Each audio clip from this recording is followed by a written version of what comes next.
안녕하세요. 제가 이번에 소개할 책은 이 오두막이라는 책입니다. 이 책을 소개하는 이유는 친구의 강력한 추천과 또 저번 책과 관련된 책을 찾다가 이 책을 읽게 되었습니다. 그리고 이 책을 선정한 이유는 이 책의 제목, 오두막이라는 책의 제목을 보고 선정하게 되었습니다. 저는 책의 제목을 보고 이 책을 읽을지 말지를 결정하는데 이 책의 제목은 전혀 내용을 추측할 수 없는 제목이어서 이 책을 선정하게 되었습니다. 이 책은 윌리엄 폴 영이라는 분이 쓴 소설입니다. 윌리엄 폴 영은 캐나다에서 태어나셨습니다. 윌리엄 폴 영은 선교사이신 부모님을 따라 뉴기니로 가서 원주민들과 함께 자라다 잊지 못할 상처를 얻게 되고 비밀 상처 등을 묻어놓을 수 있는 곳인 오두막을 떠올리게 됩니다. 후에 그 오두막이라는 소재를 가지고 이 책을 쓰게 됩니다. 윌리엄 폴 영의 다른 책은 갈림길, 이브 등이 있습니다. 제가 생각한 이 책은 독자들에게 던지고 싶어하는 메시지가 정말로 많다고 생각되는 책입니다. 기독교에서의 사랑과 한 사람의 상처를 치유하는 과정, 그 밖에 책을 자세히 읽어보면 읽어볼수록 나오는 새로운 교훈들, 정말 많은 메시지를 찾고 얻을 수 있는 책입니다. 다소 어렵고 기독교와 관련된 많은 이야기가 있지만 이 책을 읽으면 정말로 따뜻한 치유의 과정을 볼 수 있습니다. 이 책 역시 영화로 2017년에 만들어졌습니다. 비록 제가 생각할 때는 책에서 표현한 것을 영화가 다 담아내지는 못한 것 같지만 영화를 보시고 책을 읽거나 책을 읽고 영화를 보면 정말로 좋을 것 같습니다. 이 책은 종교색이 많이 들어가 있어 일반적으로 볼 때는 느낌이 좋지 않을 수 있고 종교적인 것을 빼놓고 본다면 그냥 제목만 보고는 이 책에 대해 잘 알 수가 없어서 흥미로울 것 같습니다. 이 책의 줄거리는 맥이라는 주인공이 거대한 슬픔에 잠겨 정말 힘들게 살고 있는 상황에서 한 편지가 오며 시작하게 됩니다. 그 편지에는 오두막에서 보자는 내용과 끝에 파파라고 적혀 있는데 그것을 본 맥은 자신의 거대한 슬픔의 큰 부분인 오두막에 오라는 황당함, 분노를 느끼고 또 자신의 아내인 낸이 하나님을 친근하게 부를 때 쓰는 단어 파파를 편지에서 보고 다시 한번 분노를 느끼게 됩니다. 처음엔 누군가의 장난인 줄 알았지만 그런 장난에 칠 사람이 없기 때문에 맥은 친구 웰리의 차를 빌려 오두막으로 한번 가보기로 하고 그곳으로 향하게 됩니다. 몇 년 전 가족들은 맥과 그의 자녀 조시, 케이트, 미시와 함께 국립공원으로 캠핑을 가기로 하고 아내 낸은 교육 때문에 캠핑을 가지 않게 되고 오직 맥과 자녀들만의 캠핑을 보내게 됩니다.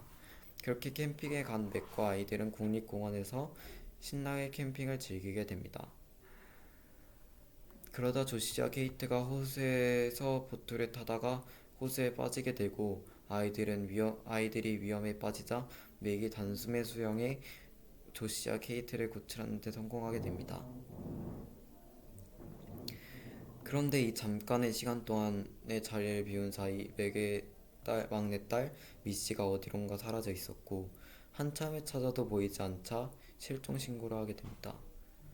그렇게 경찰들이 조사를 하다 이 사건이 단순한 사건이 아닌 것을 알아채고 열심히 범인의 흔적을 따라 조사를 하다가 한 숲 오두막에서 피 묻은 미씨의 옷을 발견하게 됩니다. 수사는 그렇게 범인을 잡지 못하고 미씨는 시심도 없이 장례를 치르게 됩니다. 그렇게 몇 년 후 그 오두막에 다시 찾아온 맥은 오두막 바닥에 묻은 핏자국을 보며 하나님께 화를 냅니다.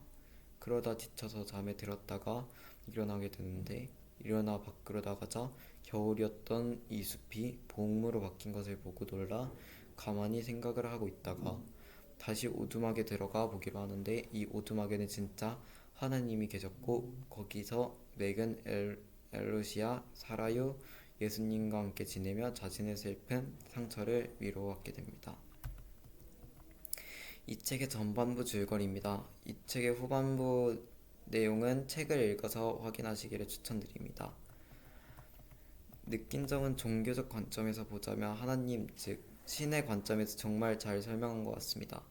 신의 관점으로 우리를 어떻게 보시는지, 신, 즉 하나님이 예수님에 대한 사랑과 또 다가가기 힘들 수 있는 기독교를 쉽게 친근하게 설명한 좋은 책인 것 같습니다. 이 책의 한 구절을 소개하고 싶은데요. 어, 나는 동사예요. 나는 동사예요. 나는 스스로 존재하는 자예요. 미래도 마찬가지죠. 나는 동사예요. 나는 살아있고 역동적이며 늘 활동적이고 또 움직이죠. 나는 생명체가 있는 동사예요. 라는 글이 이 책에서 나오는데 정말로 하나님을 잘 표현하는 글이라고 생각했습니다.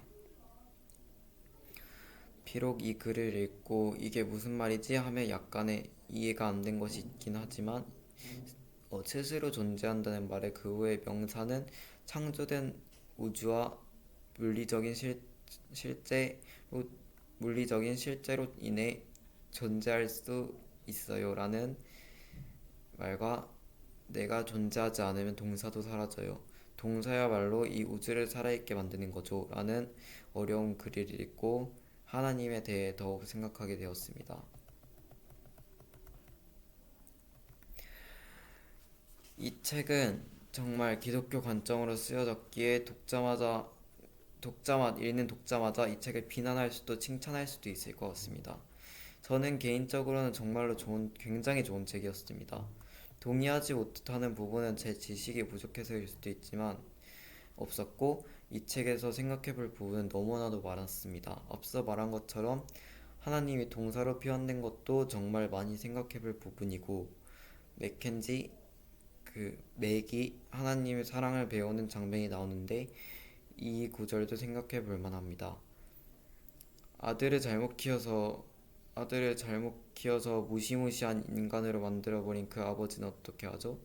맥켄지, 우리가 어디까지 거슬러 가야 할까요? 이 망가짐의 유산은 아담으로 거슬러 올라가는데 아담은 어떻게 하죠? 하나님은 어떤가요? 하나님은 이 모든 것을 시작했어요. 하나님도 비난을 받아야 하나요? 이 글을 보고 저는 내가 정말 싫어하는 사람도 결국 하나님의 자녀라는 말을 한층 더 깊게 생각할 수 있었습니다. 기독교인들이나 종교에 관심이 있는 분은 이 글도 함께 생각해 보면 좋겠습니다. 추천 대상은 마음에 상처가 있는 사람, 하나님의 사랑을 더욱 쉽게 알고 싶은 사람, 하나님에 대해 알고 싶은 사람들이 이 책을 보면 좋겠습니다.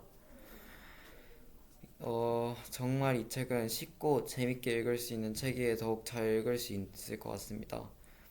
이 책을 추천하는 이유는 간단하게 보면 정말 재밌는 책입니다. 맥이라는 상처 입은 주인공이 하나님을 만난다는 흥미로운 소재로 이야기를 재밌게 전개하고 우리의 마음속 깊은 곳에 가둬둔 상처를 치유할 수 있는 그런 책인 것 같습니다. 이상으로 서평을 마치겠습니다. 이번 책은 종교색이 많이 들어간 책을 소개했는데 그럼에도 종교적 관점이 아닌 다른 관점으로 봐도 충분히 많은 교훈을 얻을 수 있는 책인 것 같습니다. 한번 읽어보시는 것을 추천드리고 이상 서평을 마칩니다. 감사합니다.